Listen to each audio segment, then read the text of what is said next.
Hey everybody, it's Matt again. I'm here this time to make my submission for PhaseRunner's Winter Wonderland contest. PhaseRunner is an amazing digital artist that I've been following for some time now. His YouTube channel is awesome. You should check it out. He's holding an art contest in combination with Envato Elements this month. This contest is sponsored by and uses the free images from Envato Elements. There are a select number of photos to be used for the contest, and the rules state that you should use as many of them as possible. The more the better. After looking over the images, I decided that what I wanted to do in the contest should be in the style of a realistic-ish Whoville from How the Grinch Stole Christmas by Dr. Seuss. Let's get into it and start this edit. Alright, so just getting started on this PhaseRunner Winter Wonderland contest. I've got all the images that were provided by Envato Elements. I'll just go through each one of these.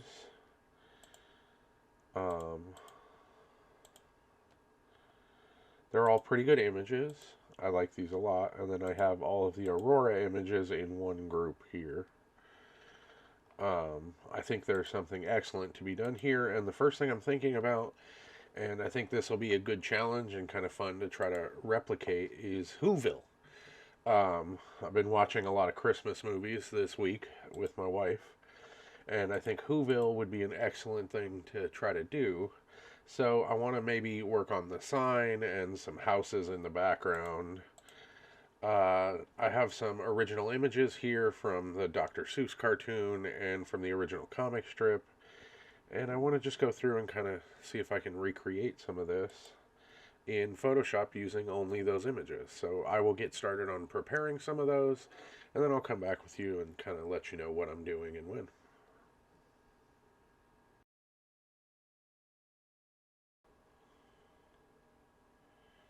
I wanted to match the original feeling of Whoville as closely as I could.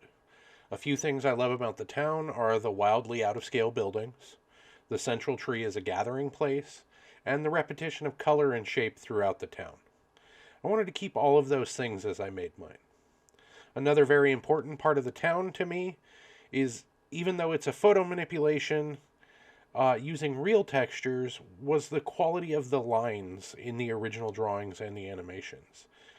I knew that I wanted to see the town at night, and I wanted a single Who in front of the tree all lit up. And this would be the moment right before that Who goes to bed and the Grinch arrives, so still magical for them, for a short time. So, I loved Dr. Seuss growing up as a kid. I loved his artwork. I thought it was unlike anything I had ever seen. The first book of his I ever read was Green Eggs and Ham. I remember thinking to myself that this makes no sense at all. But the dude has made this whole world, and that looks really cool. He had bright colors and fun characters, and that I hadn't seen that anywhere else. His use of scale and proportion are amazing. His willingness to color outside of the lines is great. Most of his art is so freeform that the lines don't even match the colors. They seem not to care where the colors are at all. It's like he painted this picture and then drew the lines willy-nilly over the painting, or inking, probably. And that was something I very much wanted to keep the feeling of in this piece. Dr. Seuss always did something that was unexpected and irreverent. It didn't follow rules, and that's what made it special to a kid. It seemed like magic was actually possible, and in this case, Christmas was magic, and it could actually change the size of your heart. There's nothing like watching the original How the Grinch Stole Christmas and seeing the Whos come out in the morning and sing their song, because Christmas isn't about the gifts or the roast beast. It's about the people and the love for those people. I wanted to believe that so much. And I did for a while as a kid. And then life got to me. No, I'm fucking with you. I'm not here to tell a sob story. I'm not trying to glorify Dr. Seuss as profound or life-changing. He did some problematic stuff with those political cartoons he made. War propaganda is one thing, but those drawings and sentiments, those don't look good on the good doctor these days, really, now, do they? The point of this is simple. It doesn't matter what Dr. Seuss is thought of now, or even what he was thinking when he made the things he made. It's more about the fact that I saw it as a kid and it affected me as an artist, and the things he did with caricature and making his own lines and coloring outside of them really affected me. And that's why I make some of the art I make today. So we can see here, I'm just working on getting some of these foreground elements in. We got some of this snow. I really tried to go through with my blur tool and get that central area that's so important to the Who's. So yeah, it's going to be a lot more blur, a lot of clone stamp, get all of this blended together. Yeah, once I get that finished, I'm going to go in and start working on the next few houses I have. I really love working on these houses. They were kind of amazing to work on. This one house in particular probably took me a good 3 hours to make. Yeah, it's a lot.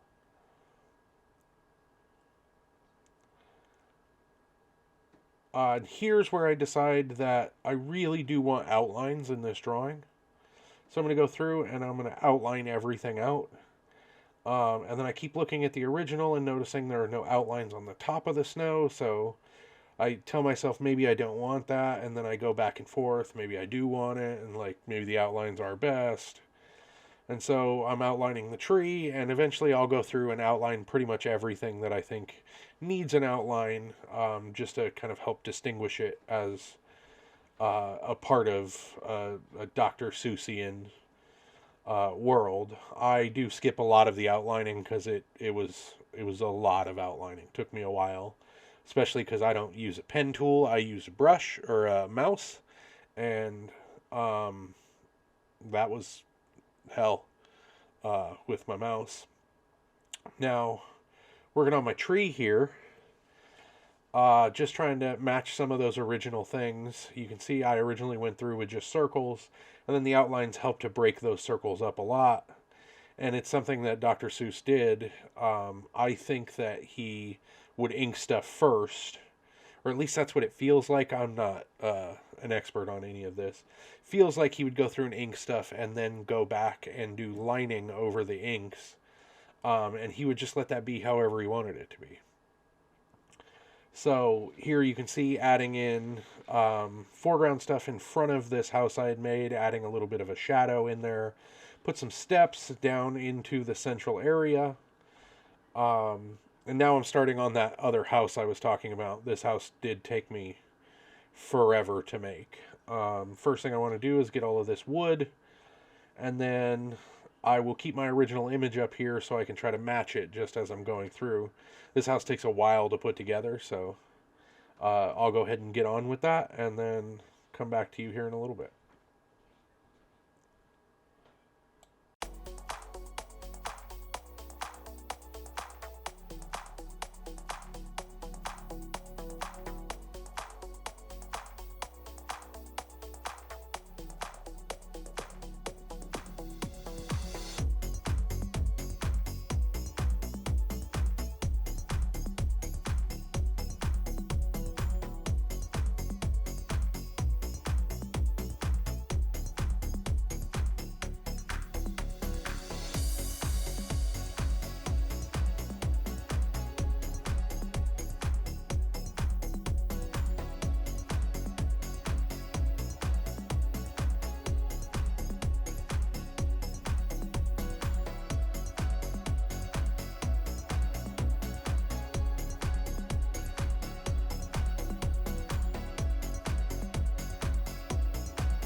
With my third house done, it was time to move on to the last house I wanted to make for this. There are some very distinctive houses in there, and I went with some of the ones that I thought were the most memorable to me from the original drawings. So we have this house, looks kind of like the first house I made, only it's, I guess, more square shaped.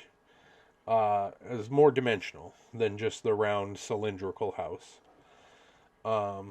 So, yeah, this is just going to be that process of making this house, getting all the windows in, throwing some snow on top of it, and then I'm going to move on to finishing touches and getting everything kind of wrapped up within the whole piece.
Once these last little details are done here, just putting some bows on these columns, and then I'm going to move on to the tree, start getting all of my highlights and shading done.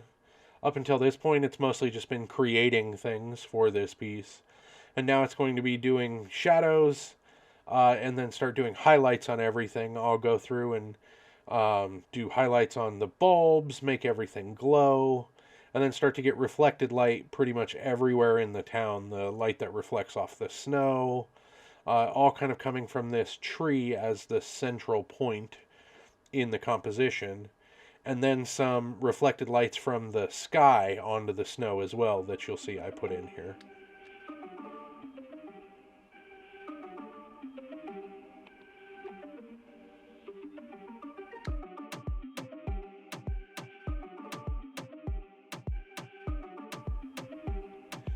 This bit I kind of really liked. I really wanted a Who in Whoville. So there was this image of this girl holding this lantern, and I figured it would be perfect to kind of go through and recreate that, recreate her as the Who standing in Whoville in front of the tree that night. So you can see this is the first iteration I did. I ended up landing on kind of another iteration of it. But yeah, this is my process of turning a girl into a Who. Yeah, it was a great time.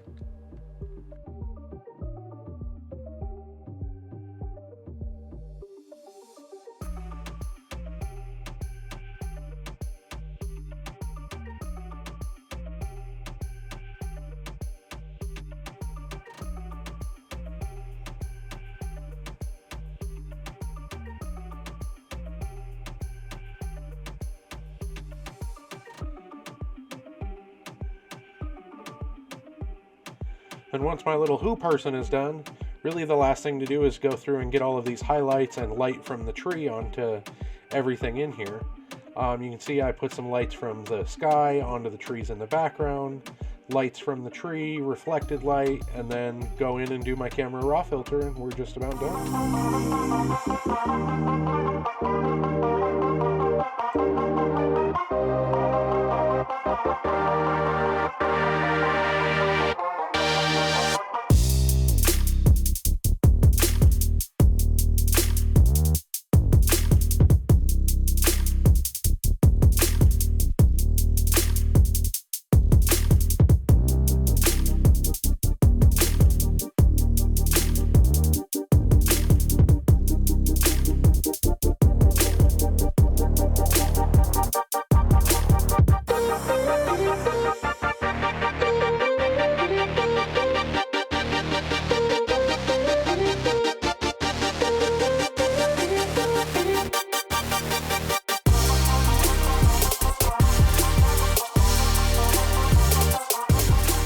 That's it for this one. Hopefully you liked the video.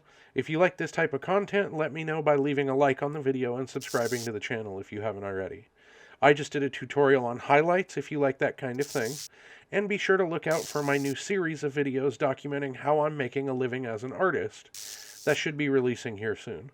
Until next time, have a good one.